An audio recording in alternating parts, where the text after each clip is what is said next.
The Battleface podcast is broadcast live on Fridays and Sundays, and we encourage you to come hang out and chat with Bard and Dare live. Now, prepare to declare attacks. You are entering the Battle Phase.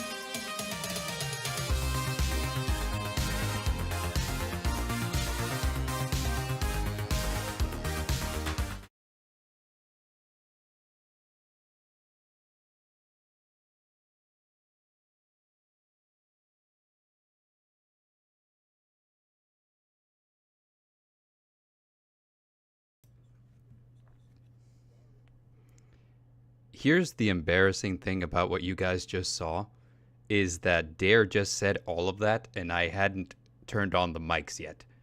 So, hello everyone, you have entered the Battle Phase. It is I, the Midnight Bard, your favorite bard, and joining me as always is Dareinger?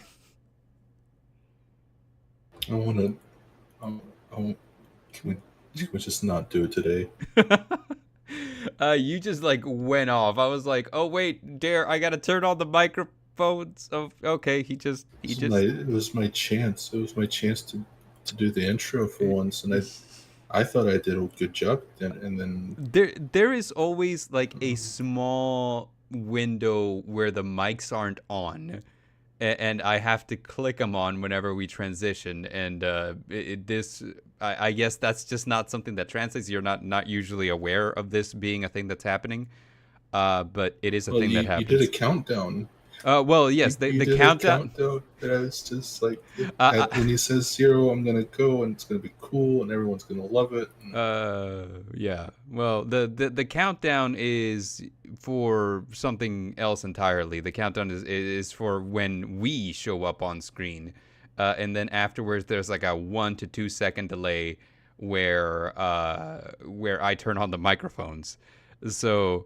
Gargoyle says that now. Around me are familiar faces. Familiar face. Before we get started today, crying. Before we get started, I just want to say again, please remember to like, subscribe, and share if you find anything in today's stream fun or noteworthy. Then yeah, by all means, to share it with a friend. Remind them that we here at the Battle Phase are very welcoming of new people. And if not, then we will change. We swear. But yeah, welcome. It looks like Helix in the chat is having some trouble with seeing us. I don't think he can hear us, but if you guys just want to tell him to hit refresh, that usually happens. If you're like waiting on a live stream, it won't load, so you have to refresh the browser. But what are you up to this week, Dare? Other than being like depressed that I just did the whole intro and you didn't even have me unmuted. Been playing RuneScape. They released Necromancy. Yeah, that's right. It's the newest combat skill that was way overhyped for what it is. Yeah. I remember you mentioning Necromancy, and you said off stream that you wanted to be part of the race to maxing Necromancy, but there were people who achieved it within how long did you say? It was within like the first day and a half of it being released that people were able to get to 99. And then I think not yesterday, but maybe the day before, the first person to get to 120 was announced. Holy cow. So like what, within a day and some change, something like that? Yeah, a day and some change. That's incredible. I don't know what to tell you about that. That is just a lot of dedication. That's like. But I mean, the skill for what it is kind of. I mean, it's okay. It's not great. You shoot people with little blue stuff, and then you summon a skeleton, and it kills them. That kind of reminds me that there's this series that I think Nim is doing on his channel, which I think is just fun.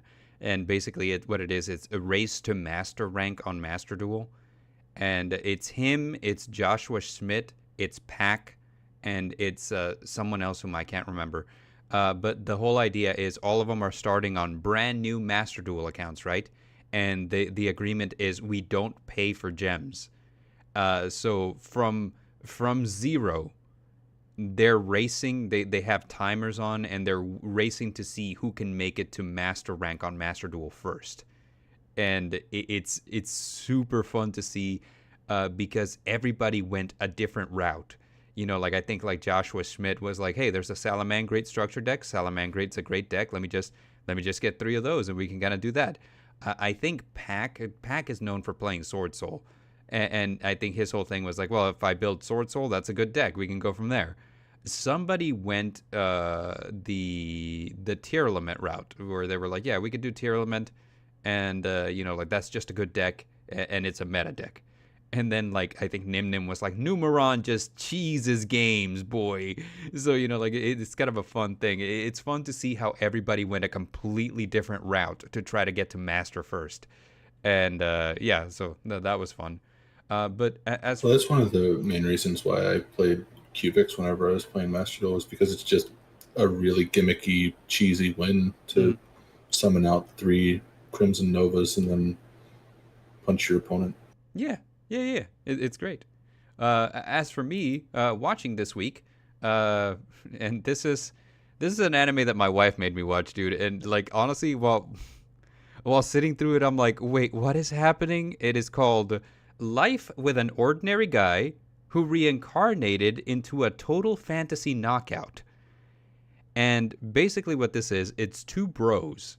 They've been friends all their life since grade school. They've been best friends. One of them is super attractive and athletic, and the other one's kind of a normie.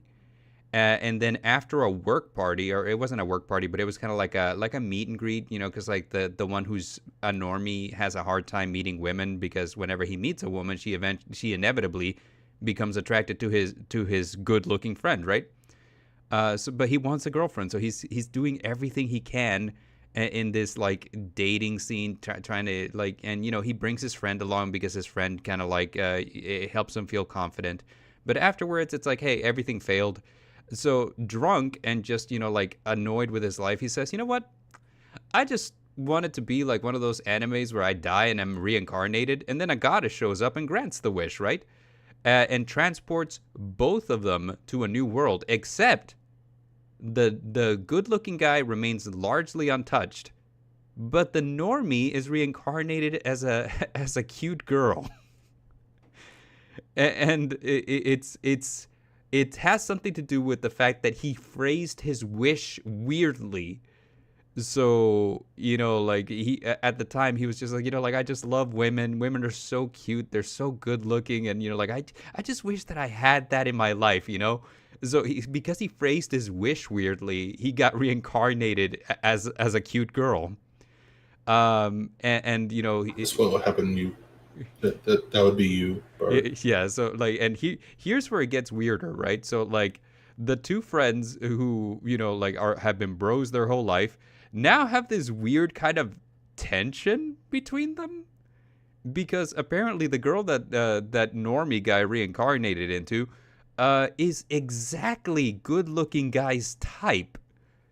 And now that normie guy is a girl, he can't help but notice just how charming and handsome his friend is. So yeah, that's basically a synopsis of Us.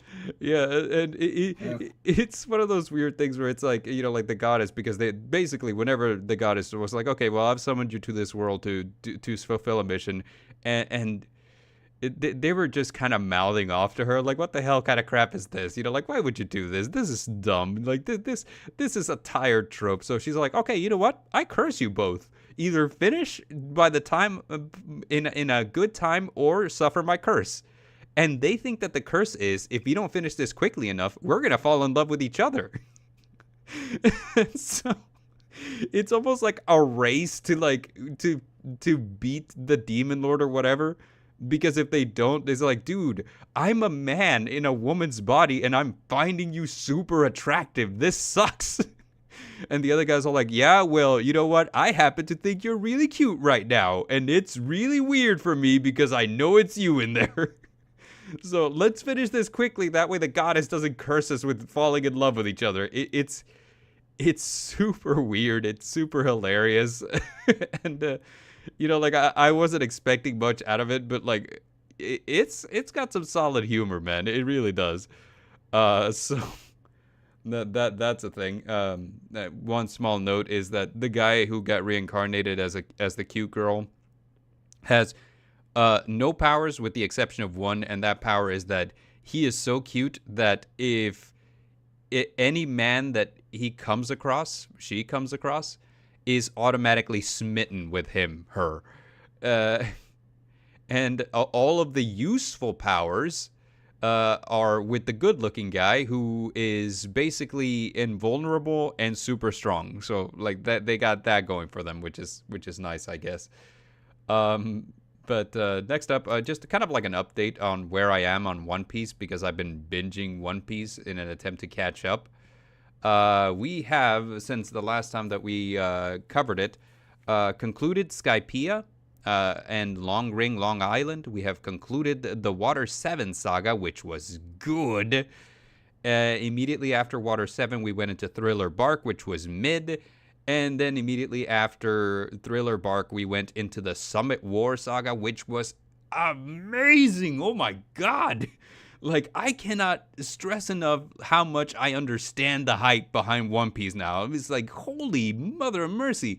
The entire Summit War saga was over 100 episodes of constantly being at the edge of your seat, like 100% of the time. And I was just like, it's unbelievable. Like, how in the world, like, does it keep raising the stakes in a believable manner such that it's not like it doesn't burn you out, firstly, and secondly, it's consistently good, and there's very little filler. There's people who say there's no filler in One Piece. There absolutely is. Stop lying. But like the thing is, it's very little. There's not a lot. So let's see. Recently finished Summit War. We lost some good ones, like spoilers for people who haven't seen One Piece since 2009. But yeah, Luffy's brother Ace is killed, and Whitebeard is also killed. But he dies on his feet like a motherfucking G. It's fucking great. And then other than that, now we are on Fishman Island. Which means that we have crossed the time skip line, which means that everybody is now a bigger badass than they were previously. But yeah, that's the update on One Piece. Let's see. Cat Lionheart in the chat says, "The One Piece is real," which were Whitebeard's last words. And, the Navy thinking that, yeah, taking down Whitebeard, yeah, imagine this, like we're gonna have complete control over the world. Pirates are gonna know that the Navy's the #1 superpower. All it did was create a power vacuum. So now there's more pirates out there doing evil, and I'm just like, yeah, dude, like, I couldn't wrap my head around like why something that ran for this long could bring so much hype. But like as I'm working my way through it, I can absolutely 100% see it. It's incredible. But yeah. Let's see. So, starting with things that we can all discuss here, Yu-Gi-Oh! Worlds concluded this past weekend. Did you catch any of the games? I did not. I should have, but we were gonna watch it at locals while it was going on, but they didn't put it on the TV, so we didn't watch it at locals. Nah, I gotcha. But I do have kind of like a little bit of a recap as to what went on. So, Yu-Gi-Oh! World's winners, the TCG. Paulie Aronson from the US won the TCG tournament by using Bestial Dragon Link. The runner-up was a duelist from Peru named Juan Mateo Augusto Renteria Pastor. That is his whole name. But yeah, the biggest meme that came from this is that in the 20 some odd years that Yu-Gi-Oh has been going on, all of the winners have usually from the world's TCG tournament has usually been like from Japan or from like from China or in the general OCG area of the world, right? This is the first time that we've had a world's champion from the U.S. and he's running Bestial Dragon Link. Dragon Link being a deck consisting of dragons that are shaped like guns and bullets. So the joke going around is that, of course, the American champion would be running Second Amendment Turbo. That's fucking great. It is fucking amazing, dude. It's like, don't tread on me. This is amazing. So yes, congratulations to Paulie Aronson, who I hear is just like the most down to earth guy ever. I didn't see his interview, but apparently it was kind of like really heartwarming, just like how chill of a dude he is. So that's exciting. I don't know if you guys hear all the scratching going on, but my dog's going crazy over here. Gargoyle says, I think I recall hearing that sounds pretty cool for US side players. Yeah, it's pretty exciting. But as we know, the TCG wasn't the only thing that was featured in the Worlds, because there's more than one way to play Yu-Gi-Oh! So we also have Duel Links, which, if you guys don't know, is basically the Konami version of a Yu-Gi-Oh! Speed duel format simulator. And we have, this one is weird because instead of playing best of 3, which is what we do in the trading card game, Yu-Gi-Oh! Duel Links plays the best of 5. So I could see that. That makes sense because I mean, Duel Links games are really short. Yeah, Duel Links games are really short because you have half the life points that you normally would, and half the deck size too. You know, like you can build And a you're deck. also down 3 zones, right? And you're Or down 4 3 zones. Yeah, and so you have like 3 monster zones, 3 spell and trap zones, and 1 link zone for each player. So that's what we got going on with Duel Links Takagi. This was apparently a blowout because first place winner Takagi got 3 right out of the gate. He did not let the runner-up Yuko even score a point against them. So it was complete shutout, and he was running Destiny Heroes and Synchron. You are allowed to swap between decks in between games of Duel Links. So that's what Takagi was running, and it was absolutely. I mean, how do you side deck with a 20 card deck? Oh, who even knows? I wouldn't even know how to tell you. So Like, with a side deck being 15, you might as well just let him have a second deck to change into. Yeah, might as well, right? And then, of course, there was Master Duel, and Master Duel was a team format. And the team format is kind of interesting because all of the players share a ban list, from my understanding. So, like, if one of your players is running 3 copies of Ash Blossom, then the other 2 players are not allowed to run any copies of Ash Blossom, which makes it kind of difficult to deck build, but also kind of, like, really interesting to deck build because no one can run the same deck, basically. Because how am I going to run, like, say, for example, how am I going to run Labyrinth if my teammate is running Labyrinth? We're going to need like 3 copies of Welcome Labyrinth, and if I'm running 3 copies of Welcome Labyrinth, then my teammate can't run 3 copies of Welcome Labyrinth, right? So basically everybody is encouraged to play a different deck, and that's exactly what we saw here. First place winners were from Europe, and it was let's see, Joshua Schmidt with Dragon Link Naturia. So he had 2 decks, one of them being Dragon Link and Naturia. Quantal Think was playing Tier Elements and Sky Striker. And Omri was playing Exosister and Labyrinth. Runner-up team was called Team 7 from North America. I kind of wonder if the Team 7 was kind of a reference to Naruto, where the Naruto Team 7 is, you know, Naruto, Sakura, and Sasuke. Maybe. Yeah. That's interesting, though, that it's a shared ban list.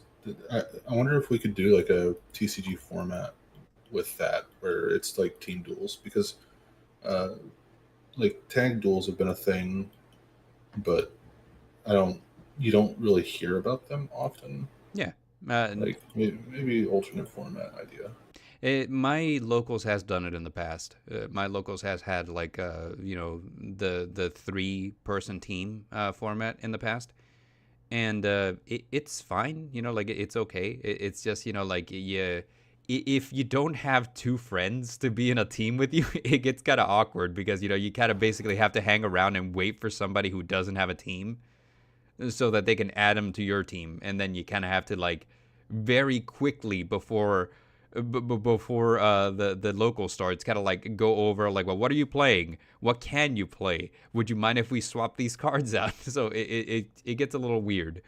But it the couple of times that we played, and Helix in the chat was with me one time whenever we played, and he was borrowing my what's it called, my Drytron deck when we went. He was using Drytron, I was using Tri Brigade, and we didn't have a third guy, and then a guy showed up and he was looking for a team, and it was lucky for us that he was playing Cyber Dragons.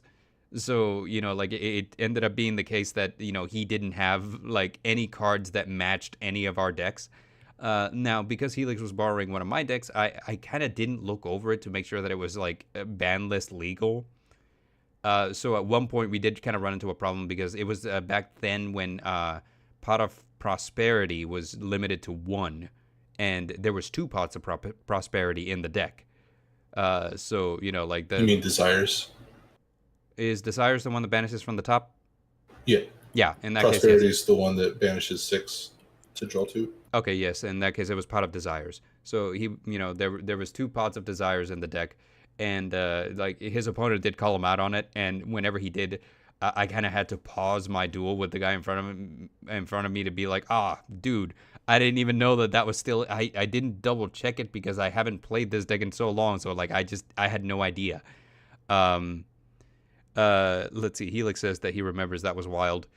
We did pretty well. I mean, if I recall correctly, like we only got like to 3 different rounds because it was kind of like a big mess to kind of like coordinate the whole thing. But I think we played 3 different rounds.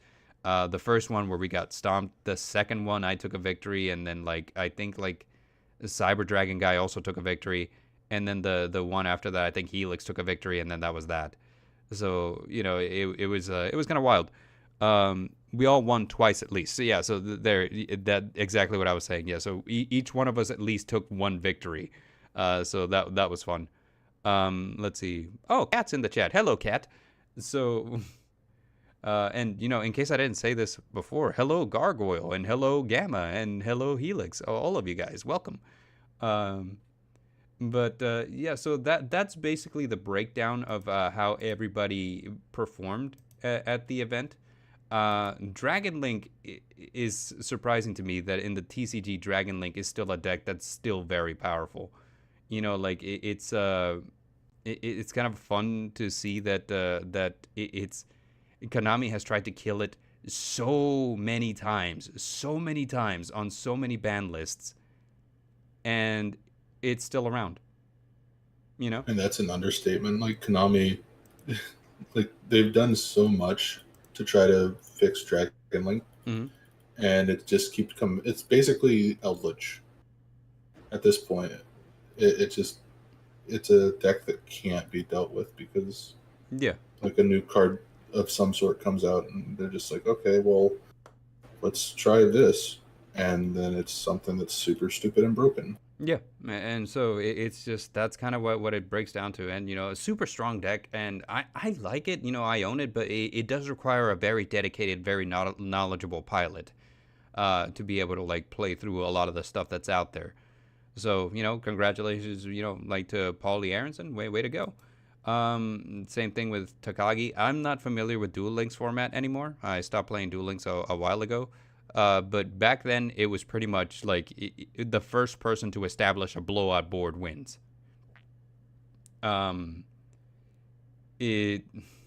Decks are really, really, really fast and really, really, really interactive, and I don't imagine that the addition of pendulums and links has done anything to alleviate that.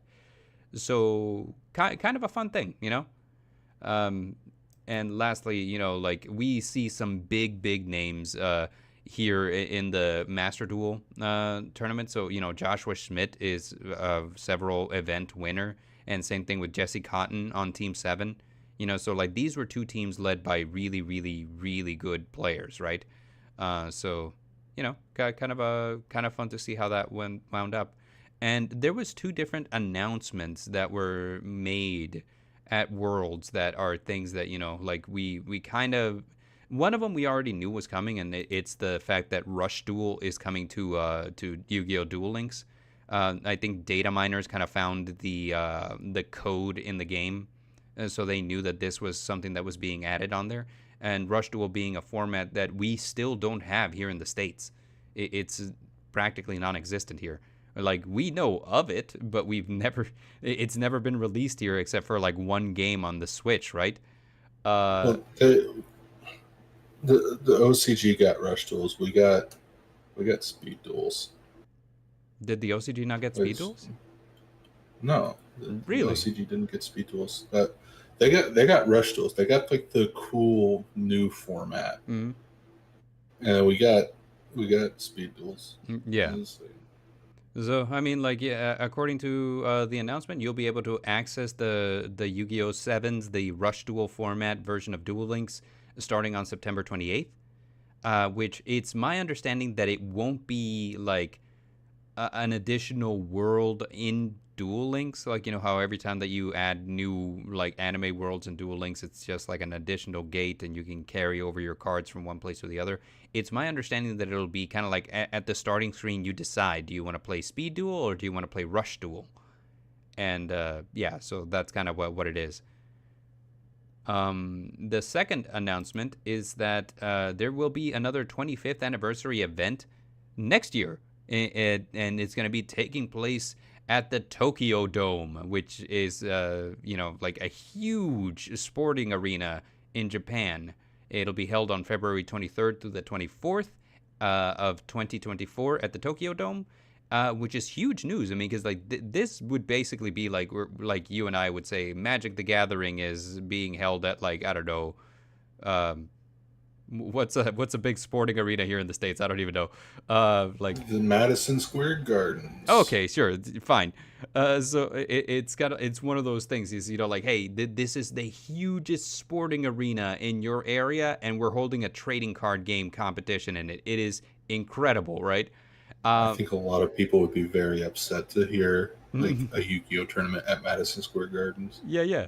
And now here's the fun thing is that, and this is something that I gotta bring up, but this is not something. This is not the first time that Yu-Gi-Oh has been at the Tokyo Dome. There was, in fact, an event in 1999 that went down in infamy. And I'm about to break down some history for you guys here. The reason that it's gone down in infamy is because the way you guys are familiar with Exodia, right? Exodia, the Forbidden One, where if you draw all 5 pieces of Exodia, you win the game automatically, no questions asked. So it's kind of a huge deal in the anime. Like Yugi first beats Kaiba in episode 1 using Exodia. And it's just kind of like, oh man, Exodia, the legendary Exodia, haha. But the kind of hilarious thing here is that Konami started releasing Exodia little by little in booster packs in Japan. Like, first in one pack, and like with no announcement, no fanfare, nothing, right? So you would get like the right leg of Exodia, or you would get like the left arm of Exodia, and just kind of like little by little, just kind of like building up like this suspense. And then at this event at Tokyo Dome, they announced that they would be releasing the head of Exodia, for the first time ever. Like, you come to the Tokyo Dome for this Yu-Gi-Oh event. You can get the head of Exodia for the first time ever. You're not going to be able to get this anywhere else. And there was riots. There was riots over like the Exodia cards. Like, people wanted the head of Exodia so bad that it kind of became like a huge thing. Like, I think that at one point the Tokyo Dome was over capacity. There was so many people there, and there wasn't enough people working the trading card booth to to handle all of the people there. Like they just physically could not. And I think that there was attempts to kind of try to quell the crowd by just kind of like shutting down the stall, right? For like a minute. Like, hey, we're going to shut down the stall. Like, it's gotten kind of crazy. We're just going to shut it down for a little bit. But of course, like, people are here waiting for a long time for Exodia cards. And like, when they hear that the stall is going to be closed down, oh man, it was insanity. And eventually the police had to be called to kind of control the crowd because it got insane. So this is since 1999, there has not been a Yu-Gi-Oh event held at the Tokyo Dome. But we're going back to the Tokyo Dome, baby. So that is exciting. Watch, they're gonna make a new like they're gonna make like a new Eldritch card that's in pieces, and the final piece will be released on the anniversary date Yeah. and cause riots again. Yeah, so like this was insanity It back in wouldn't the be day. Eldritch; it'd be something Yeah, it would be something something actually new good, probably, but like like something good. It'd be yeah. something good, yeah. But speaking of Eldritch, this is the last little piece of Yu-Gi-Oh news that we have for today. But there is a new collection being released, or that has been revealed. I don't know if this is going to be released soon for consumers, but it is a high resolution artwork series, and this is cool if you're a collector. Basically, like as we know, Yu-Gi-Oh cards are really really small. And I think that me and Mordor, who sometimes shows up here, have discussed in the past that the fact that Yu-Gi-Oh cards are so small makes it really hard to see the art sometimes. And I don't know if like that's like a real issue for like a lot of people, or it's just me because I'm getting old and my eyesight ain't what it used to be. But what they're doing here is they're releasing these framed artworks with a high resolution image of the card. And two have been revealed thus far, which have been Eldritch the Golden Lord and Witchcrafter Madame Bear. So it comes framed. It'll have a high resolution picture of the card, and it'll also have like a card version of it that will have special purple text. So kind of a cool thing if you're a collector. Like I actually wouldn't mind getting one of these. If considering if they were reasonably priced. I don't know that they will be, but Which they won't. I mean, the Kaiba collection was kind of like $300, which was more than I would pay for a briefcase and a bunch of cards, But like, yeah, like so, chances are it's not gonna be cheap. Chances are, in fact, that it's gonna be a little overly priced. But yeah, it is what it is. Like it's kind of a cool collector's item. Like something to put in your in wherever you hang out, wherever you bring visitors, to your place. But like other than that, there's not really much going on here. Yeah, so it's a framed card and artwork. You crack the frame open, take the card out, and put it in your deck. Yeah. Oh no. Especially if this ends up being like a $300+ dollar item. No way. No way in hell. I'm like, no, no, no. This thing needs to be kept pristine. Oh, I would take it out of the frame like immediately. No, no. Did you get your high res Gucci Lord Bard? No, I have not yet. It's not available to collectors yet. But like I said, depending on how much it is, whenever it becomes available to collectors, I may or may not get one. And also depending on the cards that come available, because Eldritch, I mean, sure, but like Witchcrafter Madame Bear, I wouldn't. But if there's a cool card in there, like maybe, like there's a few cards whose artwork I enjoy, and I'm like, yeah, I would get like that, for example. Destroyer of Prophecy. Like Destroyer of Prophecy would be a good one. The one that came to mind for me is I love the alternative art for Nightmare Unicorn with Nightmare Corruptor Ably writing on him. So any of the like alt arts from like the Gold series I could see would be really good. Yeah, something like that. Like Sky Striker Ace Kagari is really IP cool. Masquerena on the motorcycle. Yeah, IP Masquerena on the motorcycle. Something like that. That one of these is going to have to be a Blue Eyes. One of them is going to have to be a Dark Magician. There's no way that it isn't, right? But is there like a Blue Eyes or Dark Magician that actually has like a background to it? Because I feel like the reason why they're doing this is because they recently have done alternate arts that have like backgrounds. Because if you look at the Golden Lord alternate art, there's other things other than just the monster going on. So and a lot of Yu-Gi-Oh cards are just the monster. Let's see, Cat says that there is a Blue Eyes with the tablets in the background, which if it were me, I would think that one would probably be the one. It'd probably be the one with him on the skyscraper. I was gonna say, like, the other one that comes to mind is the Kazuki Takahashi one, where he's on top of like a skyscraper, right? Other than that, this kind of opens up a question, because Gama did ask. He says that he would go for Madame Bear, and he thinks that I would go for like Lady Labyrinth. And true, I probably would. But the question is, which one would be like the one that you absolutely dare? If you saw them make like a high res artwork for it, you would be like, yes, let's do it right now. Dreamland would be pretty cool, or any of the like Lovecraftians, like extra deck monsters. Like the elder entities in them. Yeah, Yeah. Okay. Dreamland's the like spell card that goes with them. It's Right. like a floating island. Yeah. Um.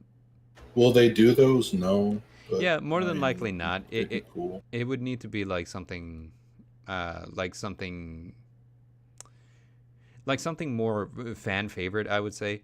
I think there's an artwork that's extremely underrated, and I think it's really, really cool. And it's like based on the lore, it's really, really like a kind of pressing moment. So I would love to see it in like high definition. Now, come to think about it, there's two within the same lore. The first one is Dogmatic Calamity, which is the one where like the three Dogmatica monsters that don't get a whole lot of fanfare besides Ecclesia, so Fleur de Lis and the guy with the hammer arm and the other dude, are escaping from the nation of Dogmatica because they found out that the Despians are running the thing. And in this artwork, they're surrounded by Dogmatica soldiers. And it kind of looks like they've been caught as they were trying to flee. So I think that artwork is really good. The other one would be Sword Soul Emergence. I think Sword Soul Emergence is just dope as hell. You know, like what's it called? It's the same three characters. So Fleur de Lis and the other two Dogmatica guys have escaped the nation of Dogmatica. They've run away. They're tired. You know, like they're falling to pieces. You know, they've just been through a huge battle, and they finally make it, and they to the outskirts of the Dogmatica nation, and are met by Sword Soul warriors. And I'm like, yeah, both of those artworks are really good. I would love to see a high res drawing of those. I think that would be really, really cool. And let's check with the chat. Let's see. Cat says House Dragon Maid. I mean, I could see an argument for House Dragon Maid. And Gama just agrees. Yes. Oh yeah, there is in fact a new artwork for House Dragon Maid where she's in a like a lounging. She's lounging on a sofa with Chamber Dragon Maid next to her, and it kind of looks like they're knitting. So you know, kind of a cute idea. You know, could be something that we see. So moving on to Pokemon news, the Pokemon Direct hit this past week, and we got so much stuff, man. Like there was so much to talk about. And here's the thing about Pokemon Direct is usually whenever they do one, they just like tell you everything that they plan for a long time to come. So like just kind of gotta try to run through like the ones that we can run through, and then just kind of like touch on the ones that need some touching on. But for starters, Pokemon Scarlet and Violet, being the most recent iterations of the Pokemon video games, have some stuff coming up. And the first thing is that there's going to be Mew and Mewtwo available to players. So you can get your Mew right now if you boot up your Scarlet and Violet version and go to the mystery gift section and type in the code Get Your Mew. But the O in the word your is a 0. So like Get Your Mew, you get your Mew immediately. It's downloaded to your game. It's a free event Pokemon. It's nice to have. And then the second one, Mewtwo will actually appear in Terra Raids. Terra Raids being like the Pokemon Scarlet and Violet version of what regular raids are in Pokemon Go, where you team up with players from around the world in an attempt to try to catch an extremely powerful Pokemon by fighting it as a group. Some people consider this to be a fun thing. Me personally, no. Like, it's nice sometimes because there are Pokemon that you can catch in Terra Raids that aren't in your version. And Dare, you must have played like a Pokemon game back in the day, right? Like one of the most... I played Pokemon Blue. Right.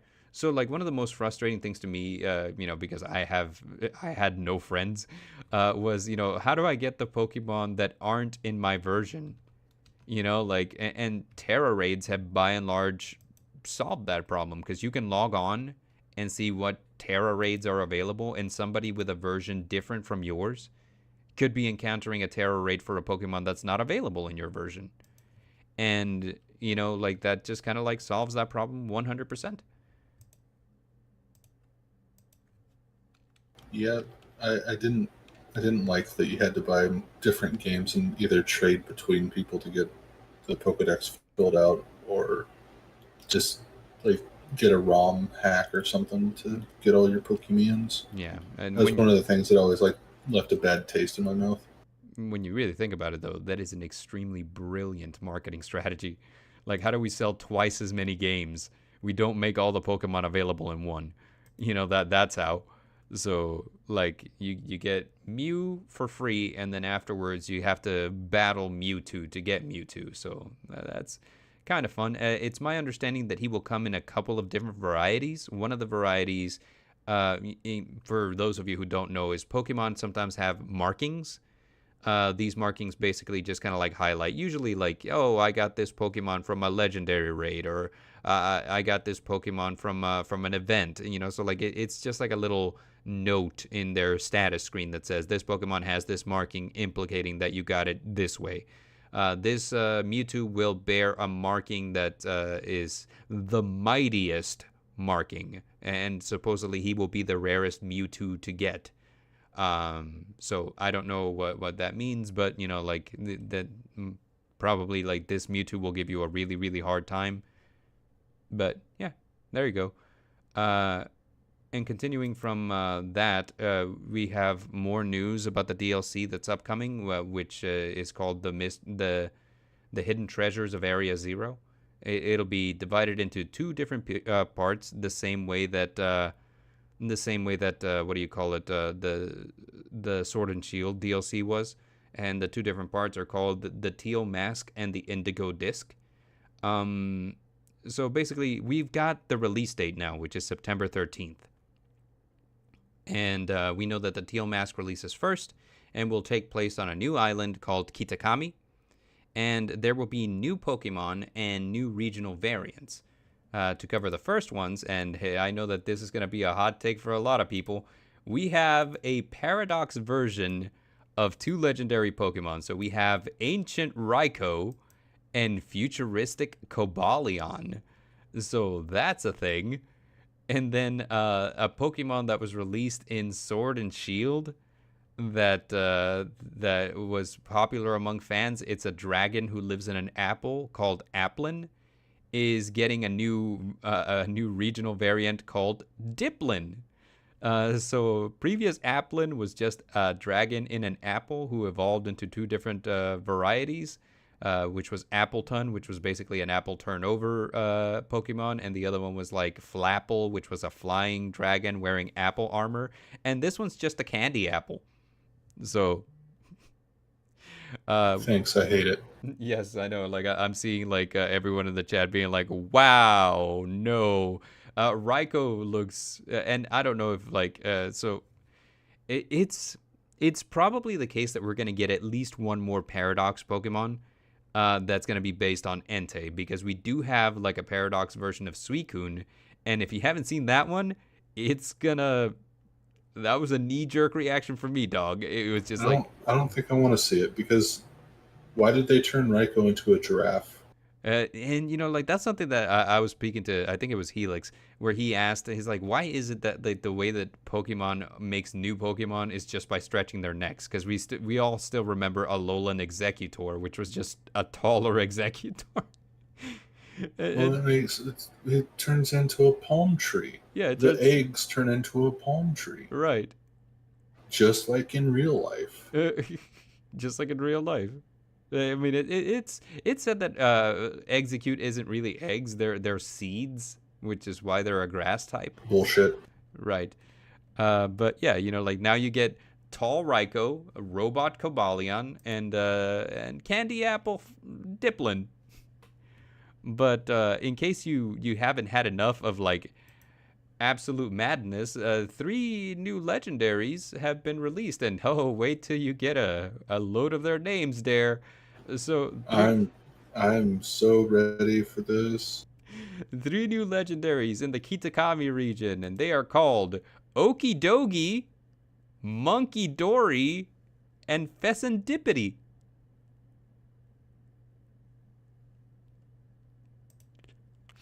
I swear I'm not making this.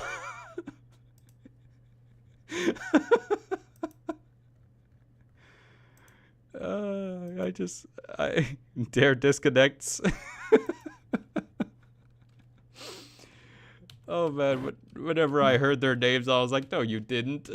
I'm like, the worst thing about it is that I can't be the one to break the news of this to anyone because everyone knows my love for puns and everyone's gonna be like, you made those names up. I'm like, I guarantee they're 100% the real names made by the Pokemon Company. I had nothing to do with this.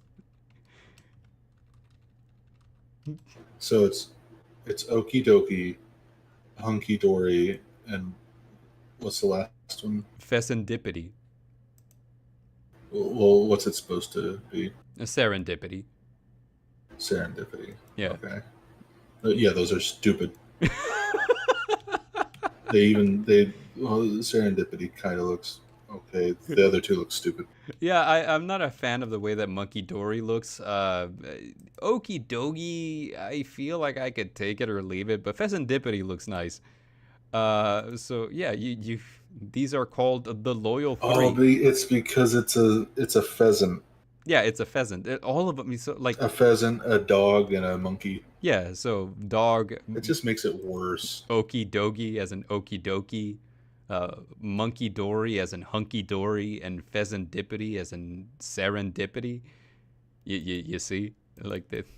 There's layers to the joke, Bard. There's layers. There's so many layers to this joke, and it I thought the names were cute and funny. I think the designs leave a little to be desired, to be honest with you. But I don't think that they're terrible to look at. We've had worse looking legendaries, to be honest. So in the lore, apparently they're called the Loyal Three. They're three Pokemon who protected the Kitakami region from ogres. So yeah, that's what we got going on there. Not a whole lot. That's upsetting. That's upsetting. Yeah. Not a fan of Okie Dogie, Monkey Dory, no, Pheasant. No, they're upsetting. Like I said, Pheasantipity is the only one that kind of looks cool. Yeah. The other two are no. Yeah. So I guess moving on, the second part, the Indigo Disc. Basically, a couple of reveals here, which a lot of the reveals were actually just new NPCs. Because apparently this is going to be almost like a little mini region. It's going to have its own challenges. It's going to have its own Elite Four. It's basically like our research facility for Pokemon in the middle of the ocean.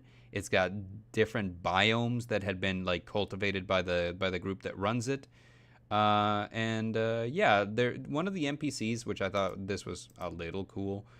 Basically serves as a Pokemon Snap side quest for Pokemon Scarlet and Violet. So if you didn't get Pokemon Snap, this photographer is basically going to give you like different missions where you go out with your camera, because you've had a camera in the Pokemon games since Sword and Shield. I'm pretty sure you could take selfies and take pictures of what's going on around you, etc., etc. So it's basically just like adding a little bit of an extra mini game in there, which I've never played any of the Pokemon Snaps. Some people say they're fun.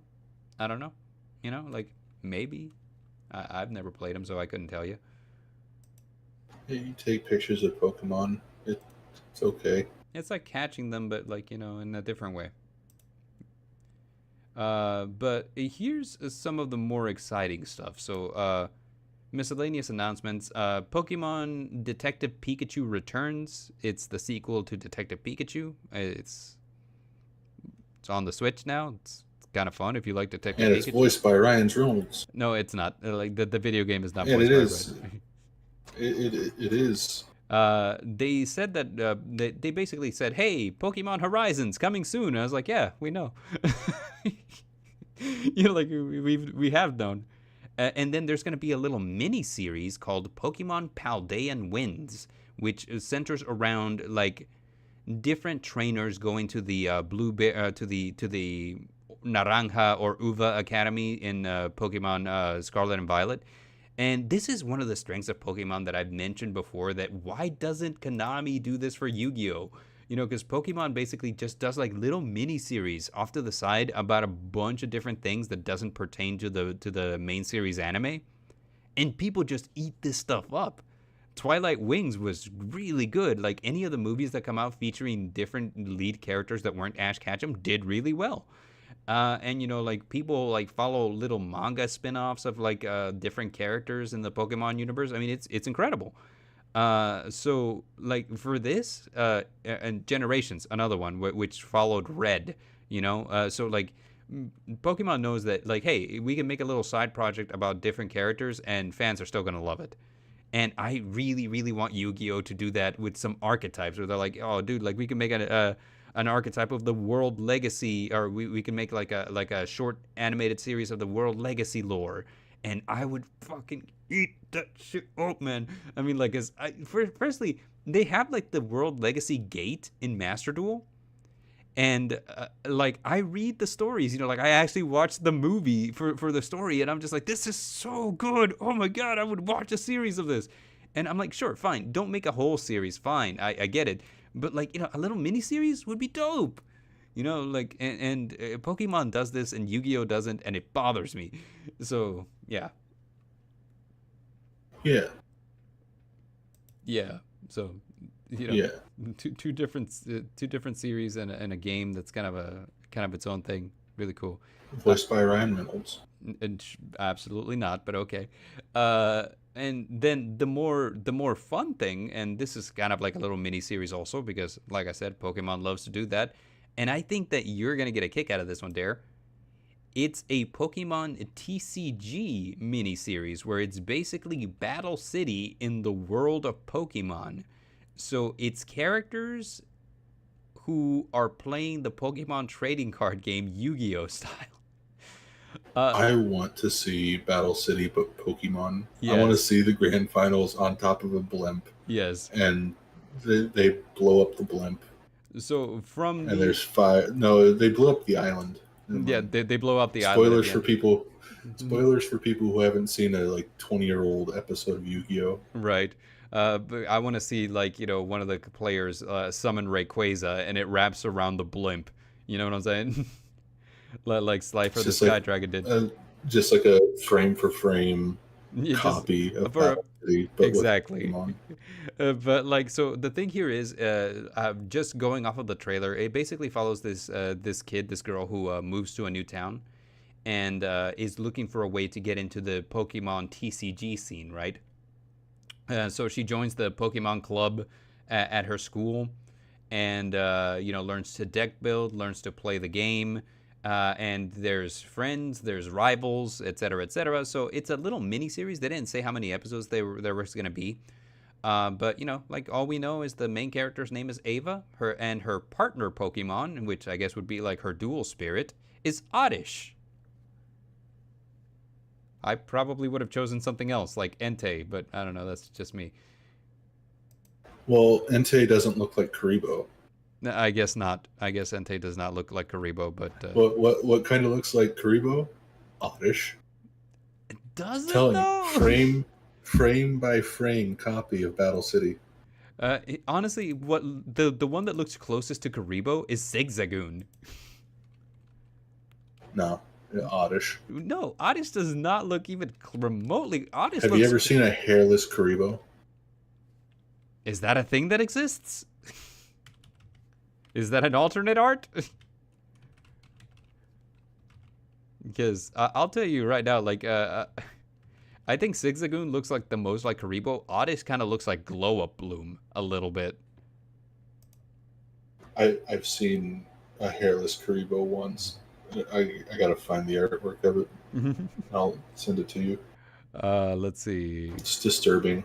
Gargoyle says, "Oh come on, Bard. Oddish is useful." I mean, I don't know. Like I haven't played like competitively in a while, but I know that there's better grass types than Vileplume. I mean, Blossom I could make an argument for. I like Blossom has kind of like interesting movesets and stuff like that. I don't think that they've received a new evolution that I can remember. I think Blossom is awesome. That was just something they said in the anime that Did stuck with they? me. Oh my gosh. I'm 90% sure that was something that was said. That's along the lines of you don't mess beyond with Espeon and you don't fuckle with Shuckle. No, you don't fuckle with Shuckle. Yeah, Right. Yeah. And my Blossom is that's just awesome. life advice. That's just life advice.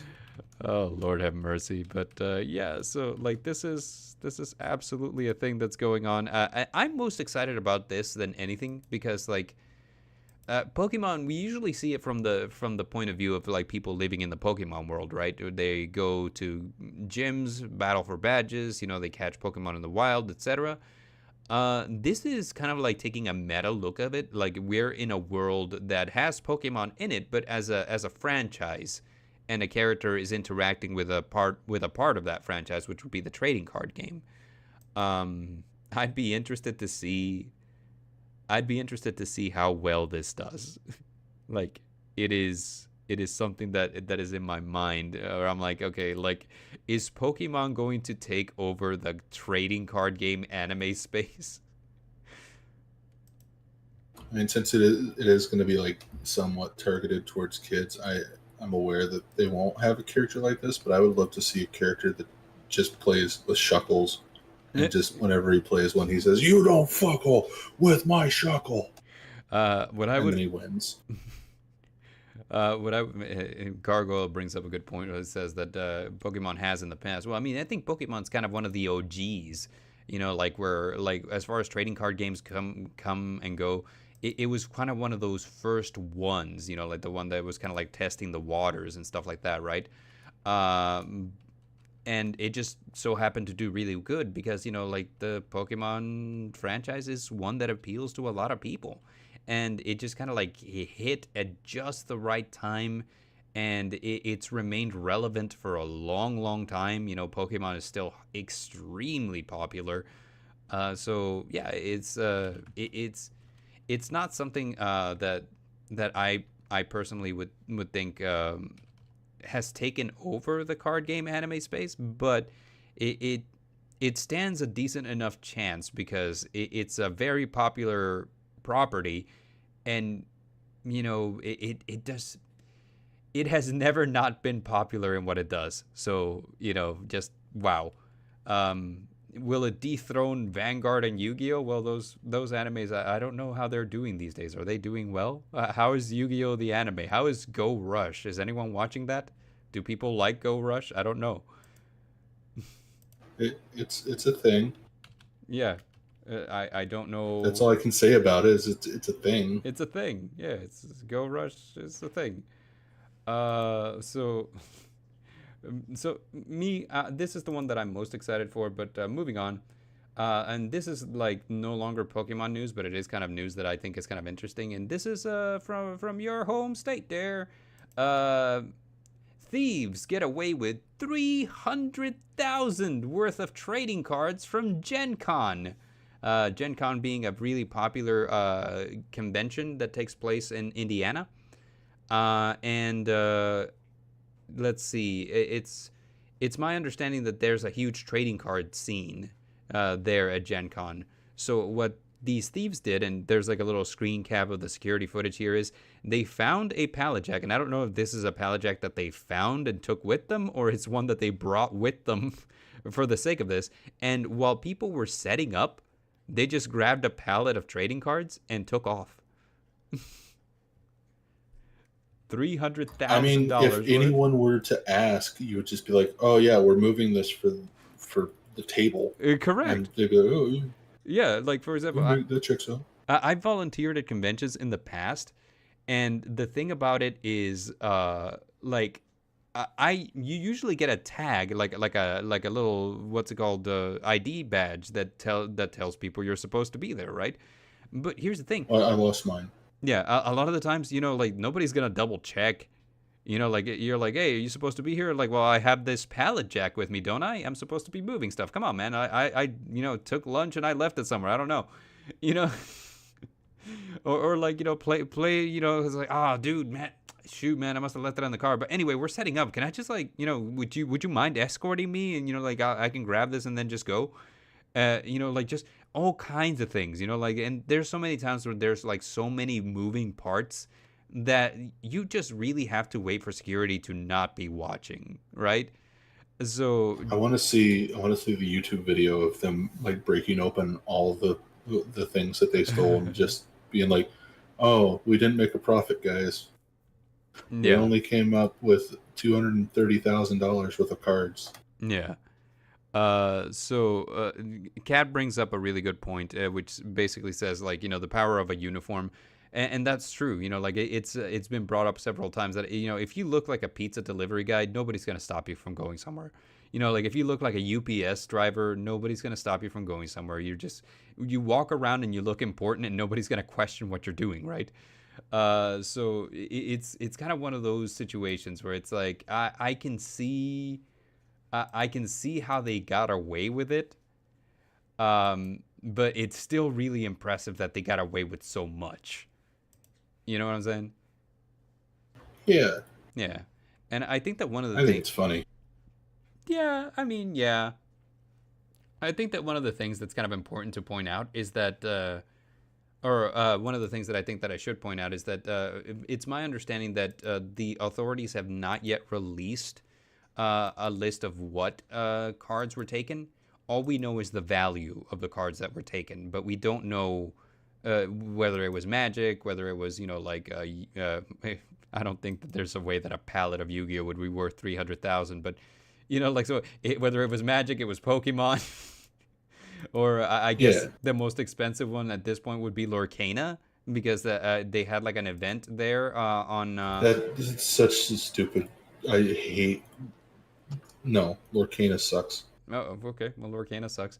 But like Just it apparently had like get out a of the TCG game, yeah, Konami or not Konami, Disney. Disney, yeah, like Disney just like being everywhere. But like, yeah, so they did apparently have like a preview event there where they kind of revealed like a bunch of cards and stuff like that. So that might have been it. But who knows? Like, I kind of feel like Disney stuff would be a lot more heavily guarded than that. But moving on, Dota International 2023. What do you got to tell us about Dota, Dare? I just like that I'm always being gaslit by you, and then all of my other friends are like, "Oh, well, why are you such a gaslighter?" It's because of you, Bard. But yeah, the I have Dota no idea two what that means. once again, the Dota 2 International is that time of the year where it's arguably one of the biggest video game tournaments.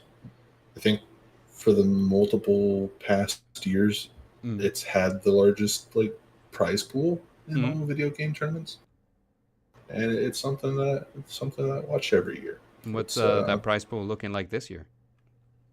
well, that's the thing. Mm. Uh, we covered it on an earlier episode a month or so back. They've changed their like uh, modeling plan of how they're going to go about it because it used to be crowd funded Mm. through compendium sales. So every time you would pay for compendium or compendium levels or something, like a portion of that would go into the prize pool. So you'd have like these people over in Asia that would just spend thousands upon thousands of dollars on Mm. the compendium, and we would have prize pools of like 30+ million dollars. Yee. And I think I just had since a they Joey Wheeler moment. Yee. but since they're changing that, I don't know how much Valve's going to put into it. I don't know if they're going to do like a community funded thing. Mm. So, but yeah, it's always fun to watch people who are really good at something you like Yeah, perform really well at something you like. absolutely. Like, it's kind of like the whole thing with the Yu-Gi-Oh Worlds. I love tuning in and watching this stuff, dude, because like it gives me insight on how a professional does things. So even if I can't, like, replicate 100% like their thought process, I know that there are things that I can do and get away with because I saw a professional do it and it worked for them, you know? Well, it's a learning Yeah, experience it's a learning because experience. you see how a player plays a certain deck or a certain hero or something, and then you say, "Well, I can do that," and you mimic it, and then you win, and you Yeah. feel good. Monkey Dory see, monkey Dory do. You're right. And you wrote it. And I ruined it. But yeah, I'm looking forward to it. If they do have like compendium sales, I'll probably go after that again. I want to further my collection of my replica Aegises. I think I've got like 4 or 5. Yeah, They're expensive. Cat gave me a 10 out of 10 on that joke. It's the only 10 out of 10 you're going to get for that joke. It makes me feel okie dokie. So I mean, like, I hate it here. Yeah, so Dota 2, like I remember once before where I actually read an article because like esports has been on the rise for a long time, right? And Yeah. I read an article where they were like, yeah, like there are esports that pay a dumb amount of money for taking home their big prizes, right? And I thought whenever I looked at it that League of Legends would be number one because they have like a huge competitive scene, right? So when I found out that it was Dota, like this was years ago when I found out that it was Dota, the first thing that happened is I was surprised because I'd never heard of Dota before. Uh, Yeah. and like when I looked at it, I was like, this looks like League of Legends only with more steps. So yeah, like Which is what it is. which is what it is. So it was kind of one of those things where it's like, yeah, you kind of learn about other things going on in the spheres of interest that you have, and yeah, so it was surprising to see that Dota kind of had like that huge thing. Well, that's if you ever get the chance, they actually have a documentary on Steam about the first Dota 2 tournament. Really? Because before that Dota 2 tournament, uh, like video game tournaments were like maybe a couple $1,000s for a prize pool, Hmm. and Dota 2's first international tournament was like it was a. They said it in the interview that people were like, "Oh, it's going to be like a 10,000. It's going to be like a 50,000," because Valve was like hyping it up, and everyone was thinking like a range of like 50,000 to $100,000 is the prize pool, Hmm. and they were like, "Yeah, for the prize pool is $1.2 million," Yee. and everyone's like jaw hit the floor. And then ever since then, it's been crowdfunded, so it's been like the first international was 1.2 million from Valve's pocket. The second one was like 8 or 9 million. Then each year just got more and more and more. With that I big of a prize think pool, I might be able to afford the operation for my sister's eye surgery. Yug. I don't think so because you have to be good, and I'm gonna win so I can save my grandpa. Well, I mean, you don't need the money to save your grandpa, Yug. You just need to whoop I Pegasus. well, yeah, the money's gonna help though. How's the money gonna help? Don't ask questions, Joey. Don't ask. See, uh, this is why you can't win because you ask too many questions. it's important to ask questions. That's why I got like a judge that I call all the time. Judge, he played his triple tactics talent to draw 2 cards. I can Ash Blossom that, right? No, now lose. Let's see. So we got a couple of questions in the chat. Gama is asking, does Dota have the same level of toxicity as League does? He said hate, but I think he meant like, is the community as toxic? I was in a game for less than like 2 minutes before everybody on both teams started calling each other R words, and then the racial slurs followed shortly after. So yeah, it's pretty toxic. Okay. It seems to be kind of like the running thing. And it's kind of like something that it's been on my mind for a couple of for a little while now. That I kind of think that like the rise of streaming, and this is my opinion. I feel like the rise of streaming has created toxic environments in a lot of games that require either teamwork or competition. And the reason for Well, that is because, yeah. like now, because the whole world is watching, there's pressure on you to be better than everyone else. And as a result, there are kind of like they're kind of big names out there that like that if you're not competing to their standard, so basically nothing that's played either competitively or with a team, it can be played just to have a good time anymore. You have to be doing the best. You have to be the best. Otherwise, why are you even here? And Yeah, I agree with you to a point with that. mm, Uh, I think the problem though is, and it's been a problem for a while, is behind a computer screen, nobody knows who you are or what you look like or where you are. So you have the ability to just say and do whatever you want. And that's that's like the mindset that people have is, well, I can say whatever I want because it's the internet and people don't know who I am. it It's just the fact that with streamers, they are given a platform that they can be like further exposed as being that toxic person. it baffles me that that's exactly where people's mind go whenever like it's like, oh, I have complete and total anonymity, because even with complete and total anonymity, like my first instinct is be a good guy. It is like I can't, like like I can't with good conscience be that mean, because I feel bad. Like I can't do it. And it baffles me that there's people out there who are like, oh, nobody knows who I am, I'm going to be a dick. Like, yeah, I just can't comprehend that mindset. I, yeah, it's something that's foreign to me as well because, like, yeah, I get upset at sometimes, but I'm never like, oh, I'm gonna just go and say words that you shouldn't be saying to people. Yeah, exactly, right? Like, because, like, I'm like, look, if I log on to Master Duel and I lose 5 games in a row, right? At that point, I'm going to be pretty tilted. But I'm not just going to, like, it doesn't have a chat function, so it's not like I could even if I wanted to. But, like, I'm not going to, like, get on there and, call the other player, all kinds of words. I'm just going to log off. I'm like, hey, not my night. I guess I'm logging off. But like, it's so weird that there are people out there who are just kind of like, I'm gonna call this person's mother this and that, and I'm gonna be a dick. I just That's why you got to go by the best of 3 rule, no. where you do the best of 3 rule. You either win 2 and then stop, or you lose 2 and then you stop. Oh, I thought you meant like we need to be a best of three format. I'm like, no, I like best of one. I No, can't. no, no, no.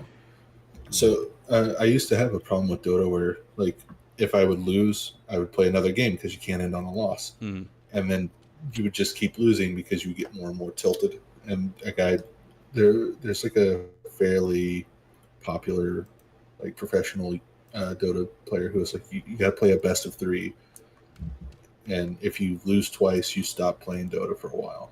If you win twice, you stop playing Dota for a while. That way, you don't get tilted. Huh. That's actually pretty solid advice. I like that. I like that a lot. Yeah. Yeah, like normally, like I don't know, whenever I'm on Master Duel, I'll keep playing until I've leveled up a rank, which, come to think about it, like depending on whether you're talking about like climbing out of gold or climbing out of silver or something like that, or whether you're talking about like climbing from gold 5 to gold 4, it could fall within that because 2 wins equals you level up, you know. So like that's actually pretty solid advice. Play 2, and if you win 2, you stop, and if you lose 2, you stop. That's solid advice. I like that. I mean, it's worked for me. I went from being like a 2.8k MMR player to, I think I'm in like 4.2k range now. Hmm. So almost about a 2,000 jump. Yeah, that's pretty good. I like it. And like it's kind of one of those things where it's like, hey, you know what? Like if you enter into something with a bad mentality, you're gonna be stuck in like a bad place, right? So like if you get tilted and you keep trying, you're just gonna keep running into problems. But like, yeah, like if you walk away, you kind of like let your mind reset, kind of like come back to it with fresh eyes, you probably do a lot better. Yeah. Yeah. Okay. So yeah, good Yeah. advice, everybody in the chat. Like that's good advice. Follow that wisdom. That's a free advice for everybody. That's a free advice from Dare. And moving Usually on, those advices cost like $5. moving from Dota, we have a V Shoujo announcement. Yeah, they made a very vague like trailer teaser, Hmm? and you said that it was for their first 3D concert, Candy Pop Explosion, Candy Pop Explosion, baby. which with some of the talent that they have, it should be pretty good. Hmm? Like Kason uh, had a past life in another very prominent organization Hmm? that was known for like singing. Uh, Iron Mouse is V Shoujo still, I believe, and she's a very good singer. I believe she was actually like trained as like a child to be an opera singer, Neat. and she's like really good. BS, I think it's BSP Apricot Ah, Fruit is what she goes by. see ya, cat. She is um, Cat's taking off. fruits. Fruits like she sings like heavy metal with screamo stuff. It I like it, but it's like just odd personnel. Yeah, yeah. So they've got some really good like talented singers, but Now, I think we've I mentioned don't know. before that like a lot of VTubers actually are multi-talented people, and like I personally like like one of the more valuable talents I would imagine would be singing, because like Yeah, well, that's if you look at most of them, they're really good at either art or singing yeah, or both of those. And right, then along with that is the VTubing. yeah, and I'm okay at both of those. You're the art, and I guess that means I'm the singing. But Yeah, I you don't gotta be know. the singing. That's you. That falls on you now. Yeah, we'll have our own animated concert where I'll Yeah, sing and you'll animate it. I So that start getting on that. yeah, that Let's go. sounds extremely stressful. Start animating right now. Yeah, I I'm gonna sing nothing but Nickelback. There's your prompt. yeah, they never made it as a wise man. Kaiju number 8 release date This is announced. how you remind me. So we got Kaiju number 8, a manga series that we brought up in the past, as finally has a release date announced, and it will be releasing on April of next year. It's super good. If you guys have never read Kaiju number 8, it's fantastic. I'm actually pretty I caught up. can't read. You can't read. I'm caught up with the manga right now. I'm excited. If there is one thing that I kind of want to like bring up is that the the character designs for the anime seem to have simplified a lot of stuff, and it kind of makes the main character look more like a potato. That's my opinion. I obviously Do you I have something wrong with potatoes? he's very potato shaped, and I get it. Do you got something? Do you hate potatoes or something? We've mentioned in the past that what's it called, that one of the cool things about Kaiju number 8 is that the main character is not a typical shonen protagonist, in that he's not 15 years old. He's actually like a 30 something year old man, and so He's like a 30-something-year-old potato. Yes. yes, and so like the potato shape kind of makes sense. He's got dad bod going on, but there's been kind of like, and like this is me as an artist just kind of like looking at the way the manga depicts him versus the way that the anime depicts him. I feel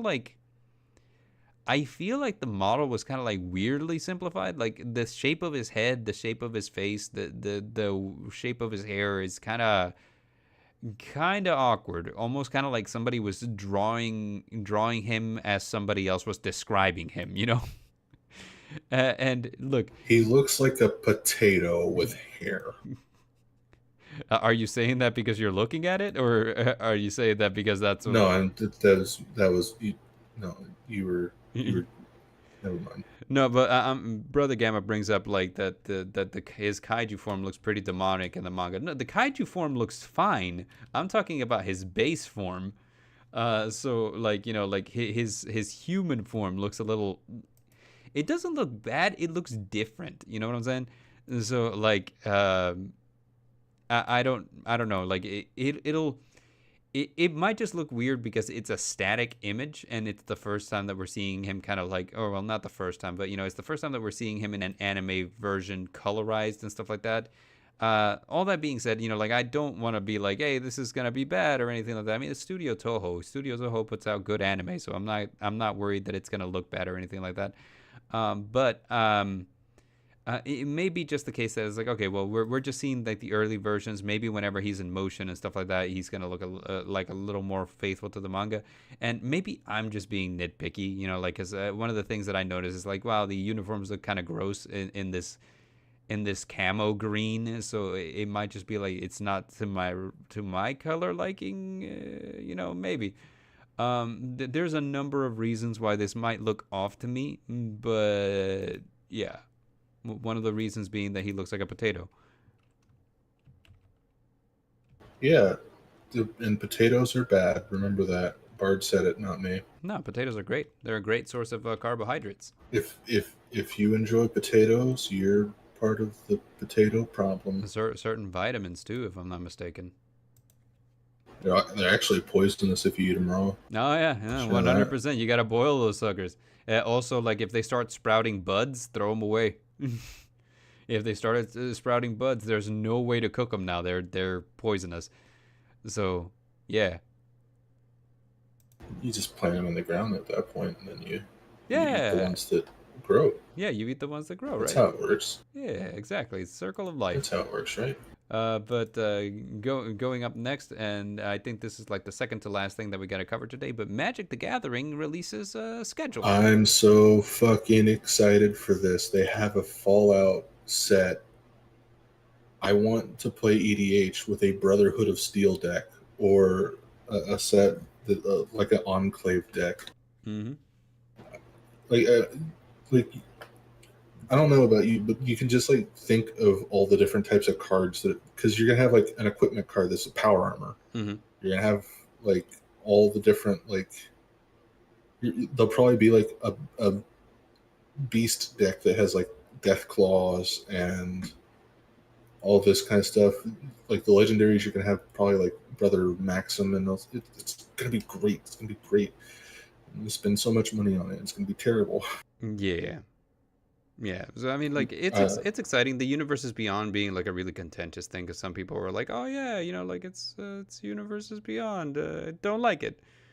Or Well, like, the recent ones with it being like Doctor Who and I don't the Lord of the Rings one.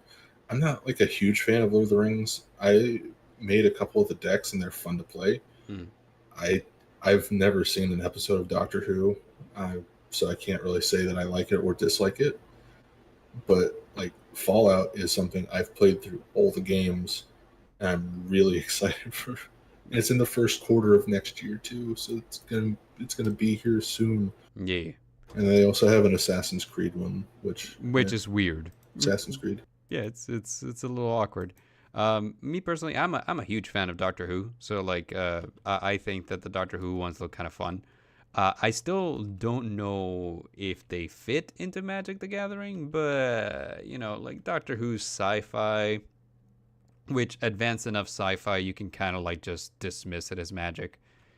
Like Yeah, but can Doctor Who prevent the? I'm gonna be so upset if Liberty Prime is not like a Blightsteel Colossus on crack. I don't know what any of that means, but okay. So, in I think two of the different Fallout games, there's like a 70-foot tall robot called Liberty Prime Mm. that just spouts anti-communism propaganda while throwing nuclear missiles and shooting a giant death beam out of its eye. Oh, that kind of thing. Yeah, Doctor Who stops that kind of stuff all the time. No, It's he doesn't stop freedom. he has stopped the end of the universe on multiple occasions. I mean, But has he stopped freedom? well, usually he's fighting for freedom. So I mean, there's kind of that thing to kind of So, go. see, he can't stop because Liberty Prime is freedom. Liberty is in its name. I am just gonna move on to the last slide, which says friend updates. Yeah, we got friends who are doing things. we've got two friends that are doing things, but I forgot to actually Yee. send the second one because I'm a bad friend. Yeah. Yee. So my friend Yamika Heba is doing a 2 day uh, like subathon type deal where they're going to be playing games with friends like Gamagachi and the Siggy Bot. The Siggy Bot being a friend of the channel. Yeah. They're going to be It's playing like Golf with Friends and Phasmophobia and Gartic Phone. And it should be fun, and mm, I'll be there to ruin the fun. mm, It'll be great. And then the second one, oh, it's on the 14th and 15th. So yeah, the second one though is not the 14th and 15th, but the 17th and 18th of that week, which is Thursday and Friday, and that's going to be Gamagachi doing a subathon to upgrade her streaming Gamagotchi equipment. Sabaton to upgrade streaming equipment. And we're doing this again. But she's going to be doing a 2 day thing. I'm going to be on that. We're going to play. Uh, Fuck, what's the game called? Humans Fall Flat, which is basically the like predecessor to Fall Guys, but it's like Basically a the puzzle game. predecessor to Fall Guys, but it's like a puzzle game.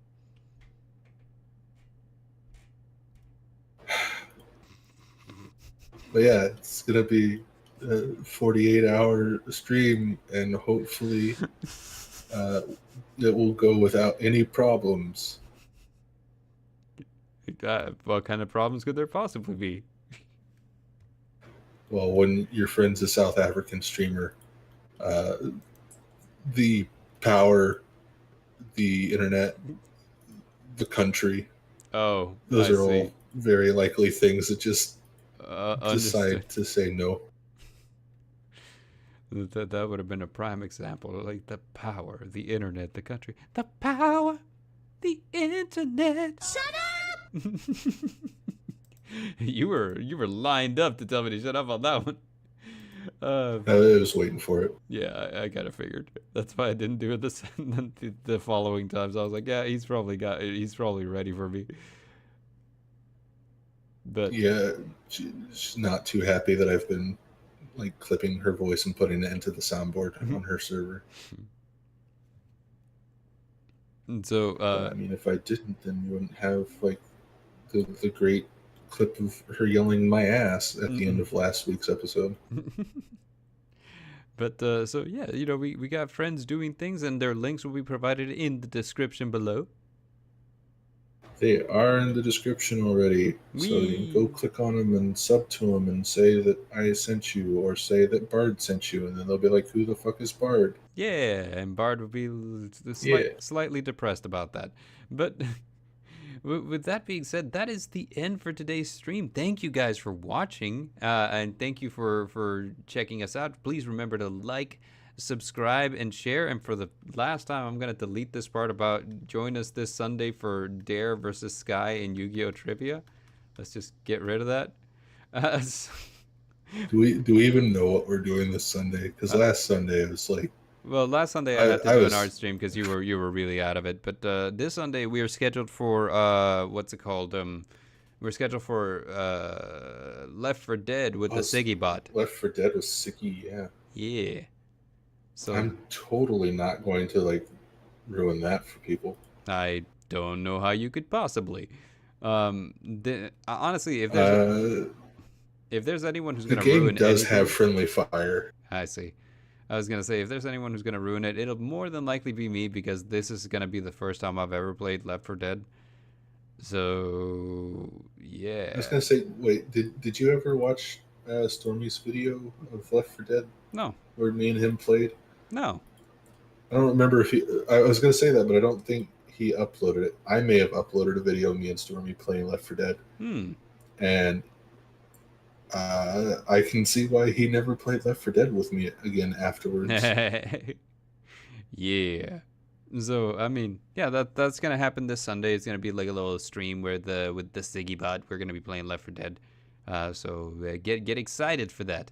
And other than that, this is the conclusion for today's episode. There was a couple of things that we kind of like wanted to throw in there, but the week kind of ran long, and I was kind of like, okay, well, this is already a long presentation. I don't think that we have enough space for the new U-Bell cards in Yu-Gi-Oh, or for like one or two other things going on. Like, for example, oh, we forgot to mention that the actor who portrays Dale Gribble, um, in King of the Hill, has passed away.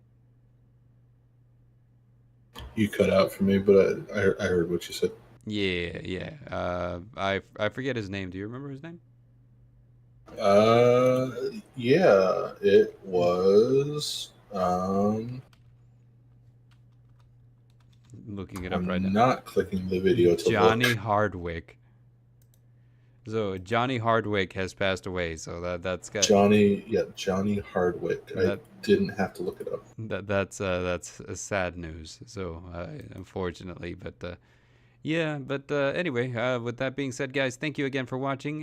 This has been the Midnight Bard, joined by The Dareinger. the Dareinger, and adios.